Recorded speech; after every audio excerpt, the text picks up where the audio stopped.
എന്നാ നീ പറഞ്ഞല്ലേ ഇന്നലെ കാര്യം. ഹലോ പറയണി. ഞാൻ നല്ല അരുണിന്റെ വീട് വന്നേടി. അത് ഒരു ഫിഷ് ഗ്രില്ല് ചെയ്യാൻ വേണ്ടിയുള്ള പ്ലാൻ ഉണ്ടായിരുന്നു ഇന്നലെ. ഇവനാണെങ്കിൽ കിടില ഉറക്കൂടെ, വിളിച്ചിട്ട് എഴുതിക്കണമല്ല. അപ്പൊ ഞാൻ വിളിക്കാമേ, ഞാൻ നിന്നെ വിളിക്കാമേ. ഓക്കെ ആ ശരി ശരി.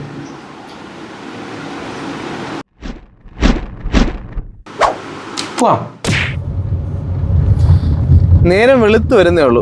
സമയം ഒരു 6-6:30 മണിയായി. ആൾക്കാരെല്ലാം വാക്കിങ്ങിനൊക്കെ റോട്ടിൽ കൂടെ പോകുന്നേ ഉള്ളൂ. അപ്പം ഞങ്ങൾ വിചാരിച്ചു ഇന്ന് ഫിഷ് ഗ്രില്ല് ചെയ്യാന്ന്. അങ്ങനെ ഫിഷ് ഗ്രില്ല് ചെയ്യാൻ വേണ്ടി മരിയനാട് കടപ്പുറം വരെ പോവുകയാണ്. അങ്ങനെ ഞങ്ങൾ മരിയനാട് കടപ്പുറത്തേക്ക് എത്തിയിരിക്കുകയാണ്. ഇവിടെ കാണുന്നത് മുഴുവൻ രാവിലെ മീനെടുക്കാൻ വന്നവരുടെ തിരക്കാണ്. ലേലം വിളിച്ചാണ് ഇവരിവിടെ നിന്ന് മീൻ എടുത്തുകൊണ്ട് പോകുന്നത്. Lobster, prawns, crab, then the kingfish. These all are allergic for me. കിട്ടിപ്പോയി, സ്രാവിനെ കിട്ടിപ്പോയി.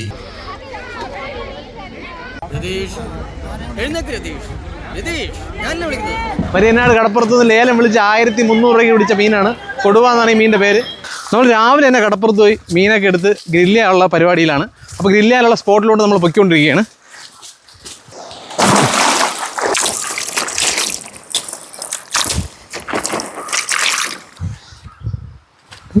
നല്ല ഫ്രഷ് ആണല്ലേ നീ? ഫ്രഷ് നീ ഒരു 2 കിലോ മത്തി വാങ്ങിച്ചതിൻ്റെ കളർ ഞാൻ കണ്ട്. ഞാൻ പോയിക്കോട്ടെ. മീനൊക്കെ നമ്മൾ നല്ല സെറ്റാക്കി അടിപൊളിയാക്കി വൃത്തിയാക്കി എടുത്തിട്ടുണ്ട്. ഇനി ഇതിലോട്ട് നമ്മൾ നല്ല പച്ച മസാലയാണ് ചേർക്കാൻ പോകുന്നത്. നല്ല പച്ച കുരുമുളക്, കാന്താരി, വെളുത്തുള്ളി, ഇഞ്ചി, ആവശ്യത്തിനുള്ള ഉപ്പ്, കറിവേപ്പിലയും ചേർത്ത് ഒരുമിച്ച് അരച്ചെടുക്കാം.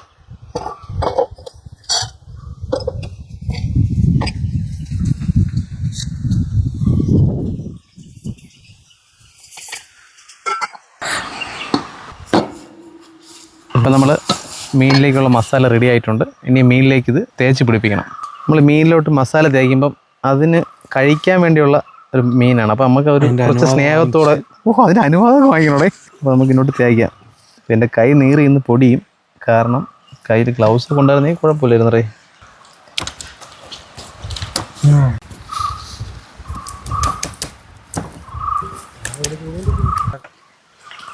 രണ്ടുപേര് തേച്ച ശരിയാവില്ലെന്നാണ് പറയണത്.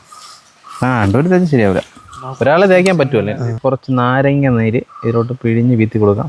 നമ്മൾ ഫോയിൽ വിരിച്ച് വാഴനാരിൽ ആ വാഴയിലോട് കൂടി ഈ മീൻ ഇതിനകത്ത് വെച്ച് പൊതിഞ്ഞെടുക്കുകയാണ്. കൊണ്ടുപോകണേ, കൊണ്ടുപോ.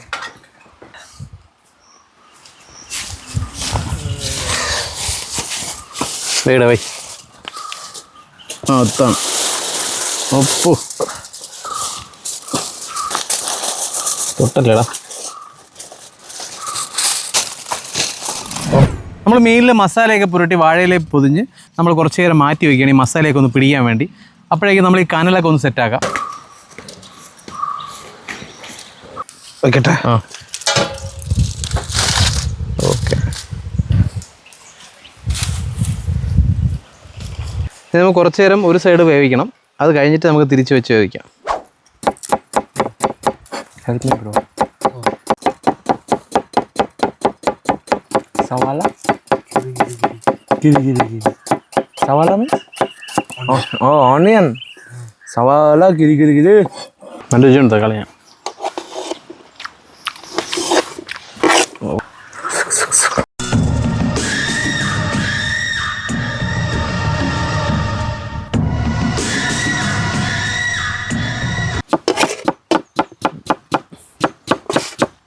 നമ്മൾ ബോറ മധുകുമാർ തക്കാളി ചട്നി ഉണ്ടാക്കിക്കൊണ്ടിരിക്കുകയാണ്. പുള്ളി അത് ഉണ്ടാക്കി എന്താവുമെന്ന് അറിഞ്ഞൂടാ, ഉണ്ടാക്കിക്കൊണ്ടിരിക്കുന്നു. കെട്ടിച്ചൂടുന്നുണ്ട്. നമ്മൾ മീനൊക്കെ നല്ല വെന്ത് സെറ്റായിട്ടുണ്ട്. നമ്മൾ വാഴയിലയുടെ കെട്ടെല്ലാം അകത്ത് മാറ്റി. കാരണം ഇത് നല്ല വെന്ത് ഇതിനകത്ത് ഈ സ്മോക്കി ഫ്ലേവർ ഇറങ്ങണമെങ്കിൽ കുറച്ചൊന്ന് ബട്ടർ തേച്ച് സെറ്റാക്കി കൊടുത്തു കഴിഞ്ഞാൽ അത് നല്ല ടേസ്റ്റ് ആവും. നല്ല ടേസ്റ്റ് ഉണ്ട്. ടേസ്റ്റ് ഇല്ലെങ്കിൽ തിന്നാൻ പറ്റില്ലല്ലോ.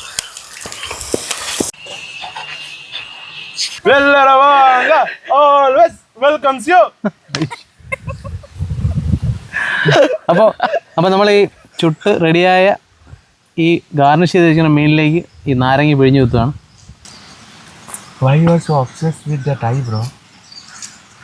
It's good. Flash on it. ഓ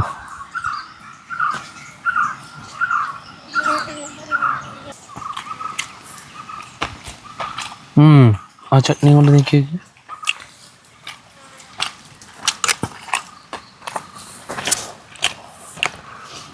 നമ്മുടെ മധുകുമാർ ഫിഷ് കഴിക്കത്തില്ല, അപ്പോൾ അതുകൊണ്ടാണ് പുള്ളി കഴിക്കാത്ത.